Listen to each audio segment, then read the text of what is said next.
ওই মহামানব আসে, দিকে দিকে রোমাঞ্চ লাগে, মদ্যধূলির ঘাসে ঘাসে।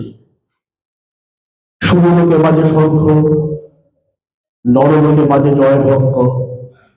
এলো মহাজনমের লগ্ন। আমাদের সকলের আধ্যাত্মিক তৈরি ভগবান শ্রীরামকৃষ্ণ পরমহংসদেব, আমাদের সকলের মা জগৎজননী মা শারদা এবং যুগাচার্য বিশ্বনাথের পদকমলে আমার আধুনিক প্রণতি। এবং সেই সঙ্গে বলার অপেক্ষা রাখে না, আমাদের আশ্রমের পরম শ্রদ্ধেয়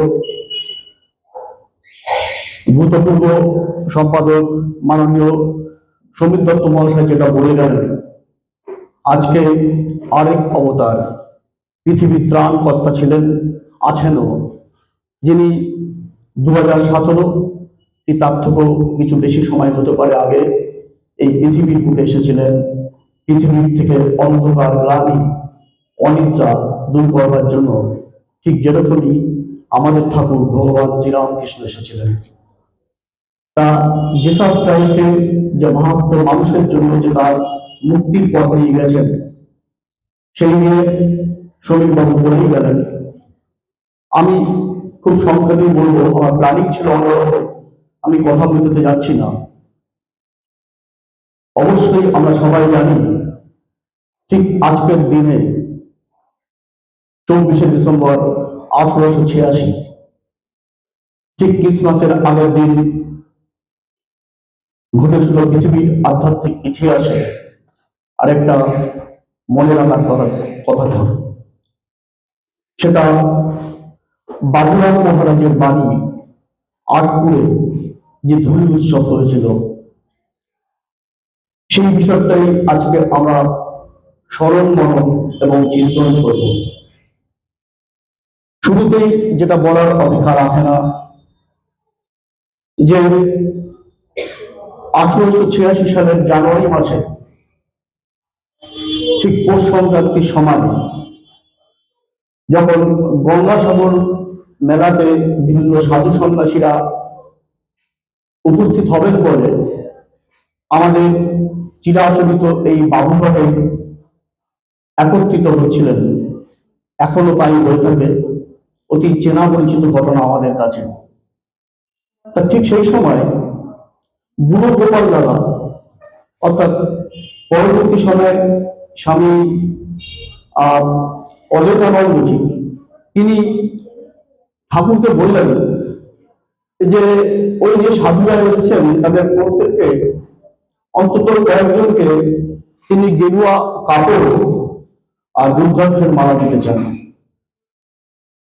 তার ঠাকুর বললেন, তোমার এটা খুবই ভালো প্রস্তাব, কিন্তু আমার যে ছেলেরা আছে এদের থেকে বড় সাধু, বড় সন্ন্যাসী আর কেউ হতে পারে না। 16খানা গেরুয়া কাপড় কেনা হলো, রুদ্রাক্ষের মালা কেনা হলো, এবং ঠাকুর তার 16 সন্তান, 17 সেই রাখাল, তারক, যোগী, শরৎ, শশী, বাবুরাম, এরকম সবাইকে এক এক করে, এবং নরেন্দ্র তো বটে, দিলেন। ত্যাগের বোধে তাদের উদ্দীপ্ত করলেন। এবং আরো একখানা ছিল, সেটা গিরিশ ঘোষের জন্য, কিন্তু সেটা দেয়া হয়েছিল কিনা ঠিক জানা যায়নি। দিনটা ছিল পরবর্তী সময়ে শ্রীমৎ স্বামী প্রভানন্দজি মহারাজ, আমার দীক্ষাগুলিও বলেন, আগামীকাল 25শে ডিসেম্বরে আমার দীক্ষা হয়েছিল 2019 সালে। তা শ্রীমৎ স্বামী প্রভানন্দজি মহারাজ তিনি গবেষণা করে বের করেছিলেন, ওই দিনটা ছিল 12ই জানুয়ারি 1886। অদ্ভুতভাবে সেই 12ই জানুয়ারি স্বামী বিবেকানন্দের জন্মদিন। সেই 16 জনকে গেরুয়া কাপড় দেওয়া হলো। এদিকে চলছে তো কাশীপুর পর্বত, ঠাকুরের অন্তলীলা চলছে। আমরা জানি ঠাকুর এই কাশীপুরে এসেছিলেন সেই 11ই ডিসেম্বর 1885, আর তিনি রামকৃষ্ণ লোকে চলে গেলেন 16 আগস্ট 1886, 8 মাসের কিছুটা বেশি সময় ঠাকুর এখানে ছিলেন। ঠাকুর যখন চলে গেলেন তখন নরেন্দ্র স্বাভাবিকভাবে বুঝলেন এই গোপাল রায়ের কাশীপুর বাড়িটি আর বেশি দিন রাখা যাবে না। তখন তিনি এবং আরো কয়েকজন ঠিক করলেন যে এই এই যে ঠাকুরের যে অস্থি ভস্য, সেই অস্থি ভস্যটা কাশীপুরে রাখার আর প্রশ্নই উঠছে না, কারণ বাড়িটা তো আগামী দিনে ছেড়েই দিতে হবে, ভাড়া বাড়ি। তার কয়েকজন মিলে ঠিক করলেন ওই ঠাকুরের অস্থি ভস্যটা সেই রামচন্দ্র দত্তের কাকুরকাছি যোগোদ্যান মঠে সমাধিস্থ করা হবে। ঠিক এই সময় নিরঞ্জন, অর্থাৎ পরবর্তী সময়ে স্বামী নিরঞ্জনানন্দ এবং শশী অর্থাৎ স্বামী রামকৃষ্ণানন্দ তারা ডেকে বসলেন। সঙ্গে আরো কয়েকজন ছিলেন। তাদের মাথায় অন্য একটা পরিকল্পনা কাজ করল। তারা ঠিক করলেন যে ওই একটা তামার পাত্রের মধ্যে ঠাকুরের অনেকটাই ভস্য সুন্দরভাবে রেখে দেওয়া হলো, আর বাদ বাকি ভস্য সেটার পরিমাণ তার থেকে কম ছিল, সেই সঙ্গে কিছু গঙ্গা মাটি দিয়ে একটা ঘরকে পুরো পরিপূর্ণ করে রাখা হলো এবং সেটা পাঠিয়ে দেওয়া হলো রামচন্দ্র দত্তের বাড়িতে। আর যেখানে বেশি ওই তাম্রপাত্রে যেখানে বেশি পরিমাণ ভস্য ছিল, সেই সঙ্গে ঠাকুরের ব্যবহৃত বস্ত্র অতি গোপনে বলরাম বসু ঠাকুর ঘরে পাঠিয়ে দেওয়া হলো। জন্মাষ্টমীর দিনকে সেই শোভাযাত্রা করে রামচন্দ্র দত্তের বাড়িতে ঠাকুরের সেই ভস্য নিয়ে আসা হলো, তাকে সমাধিস্থ করা হলো এবং মা সারদা সেদিনকে উপস্থিত ছিলেন। এবং পরবর্তী সময়ে আমরা জানি সেই রামচন্দ্র দত্তের বাড়িতে নিত্য পুজো ভোগারতির ব্যবস্থা করা হয় এবং সেই সময় নিত্যগোপা তিনি পূজারী হিসাবে ছিলেন। ঠিক তারপরে কি হলো, ওই ঠাকুরের যে ত্যাগী সন্তান যারা, তাদের তো গেরুয়া কাপড় ঠাকুর আগেই দিয়েছেন, এবার তারা থাকবে কোথায়? তারা যে যার নিজের মতো বাড়িতে চলে গেল, কিন্তু মনে তাদের তৃষ্ণা ক্ষুধা। ঠাকুর তো চেয়েছিলেন তারা সবাই একসাথে থাকবেন, নরেন্দ্রকে তো দায়িত্ব দিয়েছিল, সেই মুহূর্তে সেটা সম্ভব হচ্ছিল না। তারা ইতস্তত স্ক্যাটার করে ঘুরে বেড়াচ্ছিল। ঠিক এই সময় সেই আমাদের ঠাকুর ভাগ্যায় জনার্দন ভগবান শ্রীরামকৃষ্ণ একদিন সুরেন্দ্রনাথ মিত্রকে স্বপ্নে দেখা দিলেন। সুরেন্দ্র বলল, তুই কি এদের জন্য কিছুই করবি না? দেখতে পাচ্ছিস ছেলেরা ঘুরে বেড়াচ্ছে, তুই এদের জন্য কিছু একটা ব্যবস্থা কর।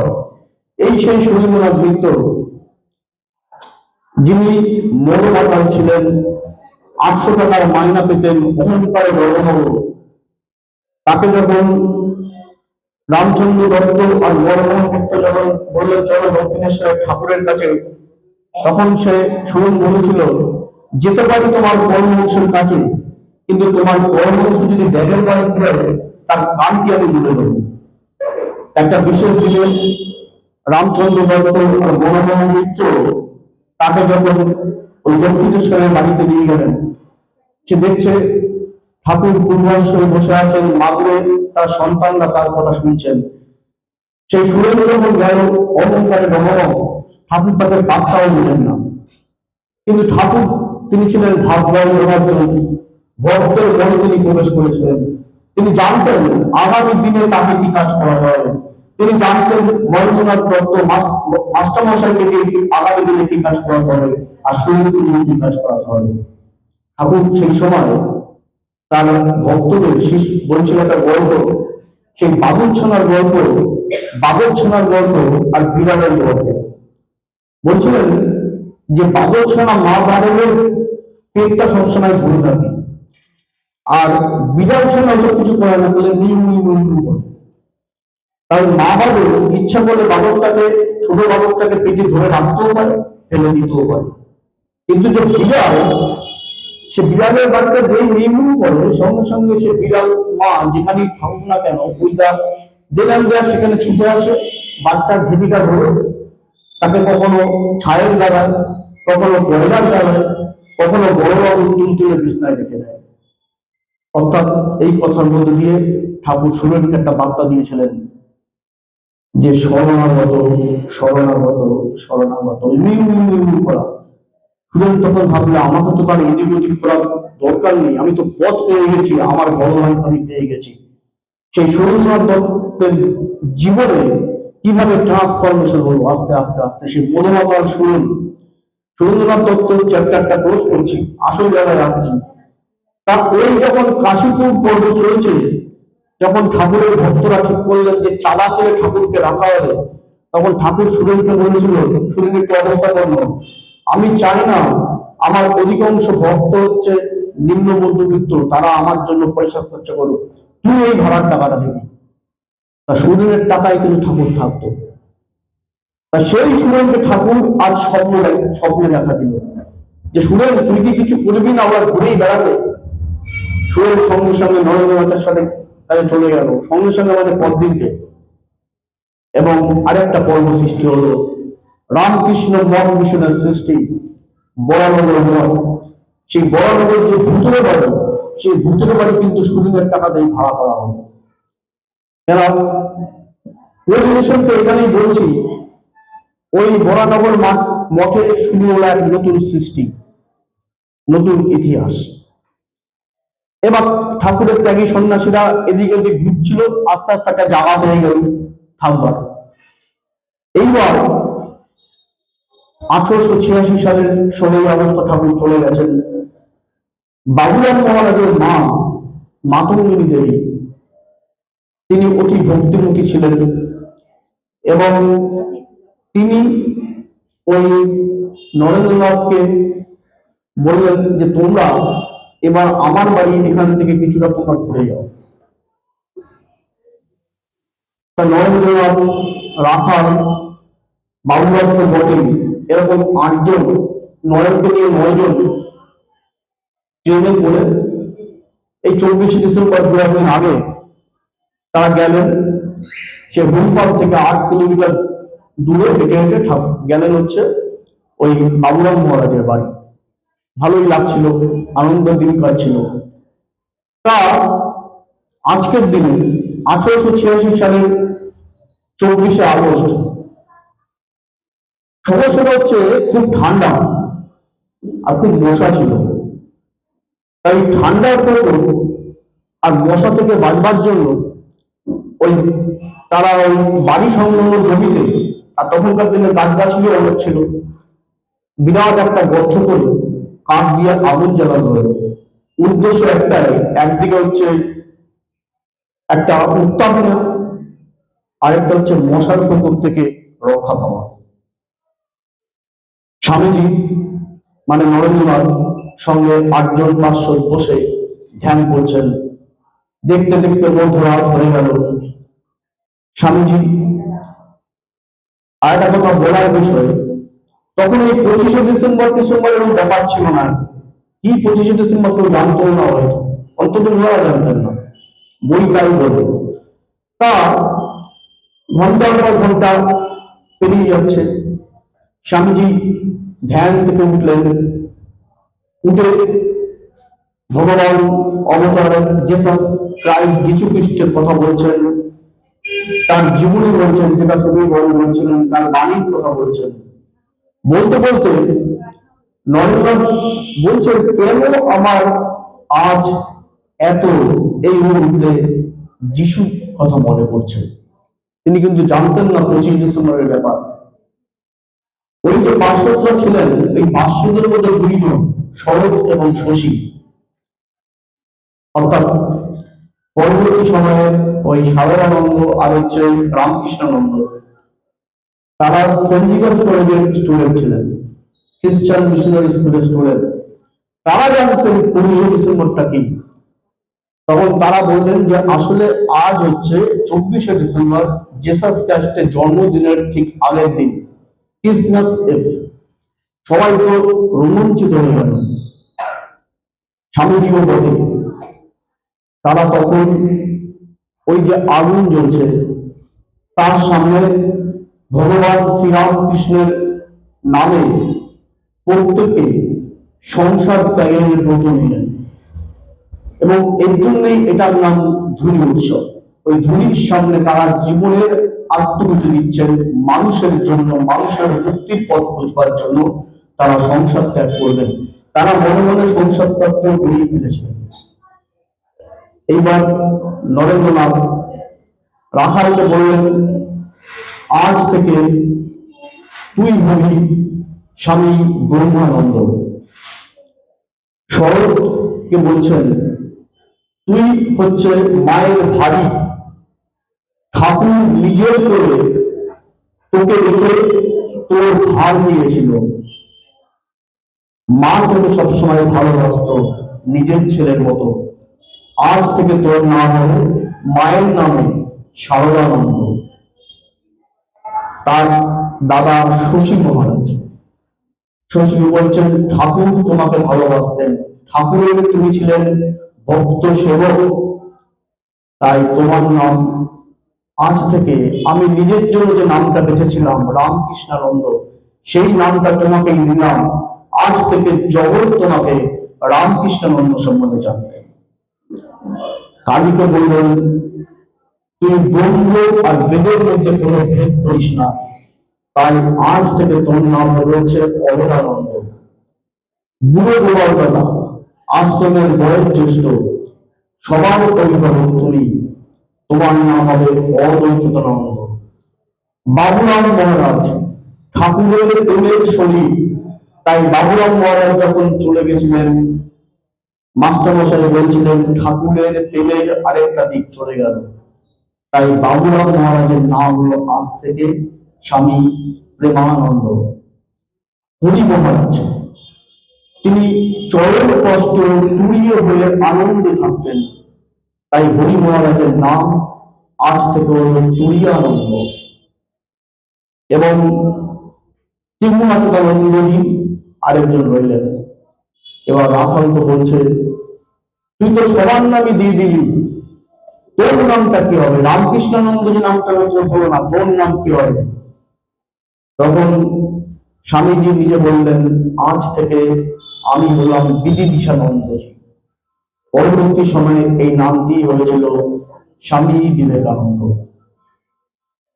আজকে সেই 24 তারিখ, আজ থেকে ঠিক আজকের দিনে 1886 সালে স্বামীজি যে বাবুরাম মহারাজের বাড়িতে তার 8 বন্ধুকে মহান ত্যাগের ব্রতে দীক্ষিত করেছিলেন। অবশেষে তারা জানুয়ারি মাসে, সেই বলছিলাম যে বরানগর চ্যাপ্টার, সেই বরানগর পথে ঠাকুরের ছবির সামনে গিয়ে ত্যাগের ব্রতে, আত্মত্যাগের ব্রতে নিজেদের জীবনকে সঁপে দিলেন। এবং সেই সময় স্বামীজি বললেন, তোমাদের শিখাই যে তিলক আর তোমাদের দেহে যে গেরুয়া রসন, তার লোককে দেখানোর জন্য না, সে হচ্ছে বহুজন হিতায় বহুজন সখায়।